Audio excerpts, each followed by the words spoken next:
নোয়াখালীর বিচ্ছিন্ন দ্বীপ হাতিয়া উপজেলায় 2026 সালের এসএসসি ভোকেশনাল ও দাখিল পরীক্ষায় জিপিএ 5 প্রাপ্ত 86 জন কৃতী শিক্ষার্থীকে সংবর্ধনা দেওয়া হচ্ছে। মঙ্গলবার সকালে দ্বীপ উন্নয়ন সংস্থার মিলনায়তনে উপজেলা ও পৌরসভা ছাত্রদলের উদ্যোগে এই সংবর্ধনা অনুষ্ঠিত হয়। অনুষ্ঠানে কৃতী শিক্ষার্থীরা তাদের সাফল্যের অনুভূতি তুলে ধরেন।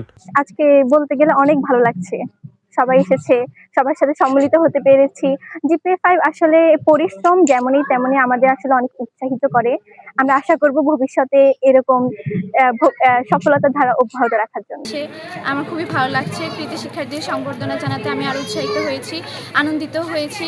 আমার এই সাফল্য আমি জিপিএ 5 পেয়েছি। আমার সাফল্যের পিছনে আমার বাবা মা, শিক্ষক, সবাই, শিক্ষিকা, সবাই, সমাজের অনেক মানুষের অবদান রয়েছে। উপজেলা ছাত্রদলের সিনিয়র যুগ্ম আহ্বায়ক আইয়ুব চৌধুরী এক সঞ্চালনার উক্ত অনুষ্ঠানে সভাপতিত্ব করেন। উপজেলা ছাত্রদলের আহ্বায়ক রিয়াজ মাহমুদ। এতে প্রধান অতিথি হিসেবে ছিলেন জেলা ছাত্রদলের সভাপতি NBS রাসেল ও প্রধান বক্তা ছিলেন জেলা ছাত্রদলের সাধারণ সম্পাদক জিয়াউর রহমান রায়হান। কৃতী শিক্ষার্থীদের অভিনন্দন জানিয়ে তাদের ভবিষ্যৎ শিক্ষা জীবন নিয়ে বিভিন্ন পরামর্শ দেন।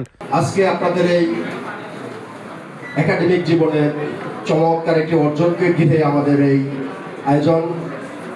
আমি বলবো এখানে আপনাদের একাডেমিক জীবনের একটা সফলতা, আপনাদের এই সফলতাকে উদযাপনের জন্য আমরা আয়োজন করেছি। আমরা বিশ্বাস করি আগামীতে দেশ গড়ার কাজে এই যে তরুণ শিক্ষার্থীরা রয়েছেন, দেশ গড়ার কাজেই আপনারা নিজেদেরকে নিয়োজিত রাখবেন।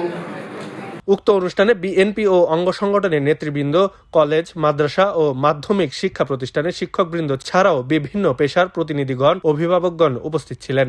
খবরের কাগজ, নিখাত, নির্ভীক, নিরপেক্ষ।